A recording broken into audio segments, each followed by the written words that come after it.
एक बार धनराज नाम का एक बहुत अमीर आदमी था। उसके पास न जाने कितना धन दौलत था, लेकिन उसके चेहरे पर हमेशा से एक उदासी छाई रहती थी। उसके दिल को खुशी का और होठों को हंसी का रास्ता नहीं मालूम था। धनराज एक आलीशान महल में रहता था, लेकिन उसकी दीवारों से भी उसकी अनकही उदासी गूंजती हुई महसूस होती थी। हर दिन धनराज अपने आलीशान गाड़ी में गांव में सैर करने निकलता था। गांव वाले उसे आदर से सलाम करते थे, लेकिन वह बस सिर हिलाकर रह जाता। उसे न तो खिले हुए फूलों में खूबसूरती दिखती थी, न ही चिड़ियों की चहचहाहट में संगीत। उसके लिए तो दुनिया एकदम उदास और गंभीर जगह थी। एक दिन जब धनराज की गाड़ी धूल भरी सड़क पर से गुजर रही थी, तभी उसके कानों में एक आवाज आई।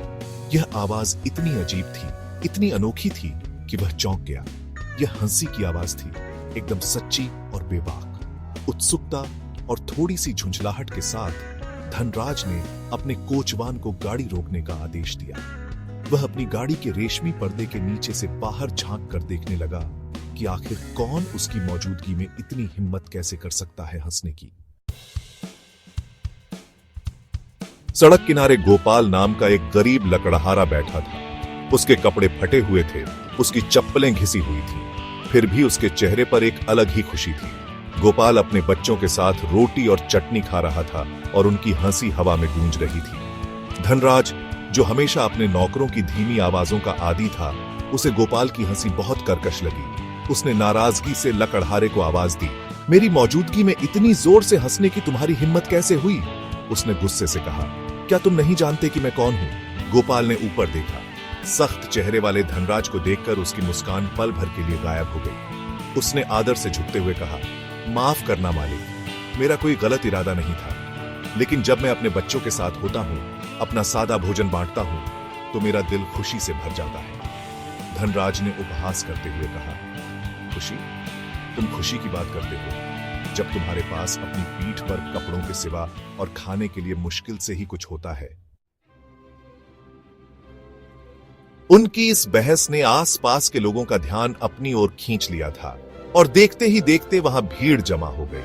हंगामे की खबर राजा के कानों तक भी पहुंची, जो उस समय गांव से गुजर रहे थे। अपनी बुद्धिमानी और निष्पक्षता के लिए मशहूर राजा ने बीच बचाव करने का फैसला किया। यहां क्या बात हो रही है? राजा ने वहां इकट्ठा हुए लोगों पर नजर डालते हुए पूछा। धनराज अपनी बात रखने के लिए बेताब आगे बढ़ा। महाराज, उसने कहा, यह लकड़हारा मेरी मौजूदगी में हंसने की हिम्मत करता है, जैसे कि मेरे धन और रुतबे का कोई मायने ही नहीं है। राजा ने गोपाल की तरफ देखा, जो चुपचाप खड़ा था, उसका सिर झुका हुआ था। और तुम लकड़हारे, तुम्हें अपनी सफाई में क्या कहना है?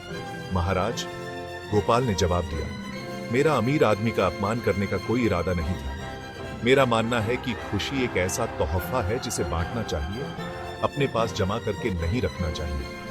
इसकी कोई कीमत नहीं होती, फिर भी यह हमारे जीवन को अमूल्य बना देती है। राजा ने कहानी के दोनों पहलुओं को ध्यान से सुना। उसने धनराज के गुस्से वाले चेहरे और गोपाल की सच्ची मुस्कान को देखा। उनके मन में एक योजना आकार लेने लगी। राजा ने अपनी आंखों में चमक के साथ कहा, मुझे एक उपाय सूझा है। धनराज, ऐसा लगता है कि तुम खुशी का अनुभव करना भूल गए हो। गोपाल, मेरा प्रस्ताव है कि तुम धनराज को हंसी की कीमत सिखाओ। 1 महीने उनके साथ रहो, अपनी साधारण खुशियां और अपनी संक्रामक हंसी उनके साथ बांटो। धनराज शुरू में तो हिचकिचाया, पर फिर मान गया। अगले 1 महीने तक गोपाल ने अपनी जिंदगी धनराज के साथ बांटी। वे साथ साथ काम करते, खुले आसमान के नीचे खाना खाते, और गोपाल ने धनराज को जिंदगी की छोटी छोटी खुशियों से रूबरू कराया। सूर्योदय की खूबसूरती, चिड़ियों के गाने की मधुरता और इंसानी रिश्तों की गर्माहट। धीरे धीरे जैसे सूरज की पहली किरण अंधेरे को दूर भगा देती है, वैसे ही धनराज में एक बदलाव आया। उसने अपने आसपास की खूबसूरती को नोटिस करना शुरू कर दिया। वह मुस्कुराने लगा और आखिरकार खुद हैरान होकर वह हंस पड़ा।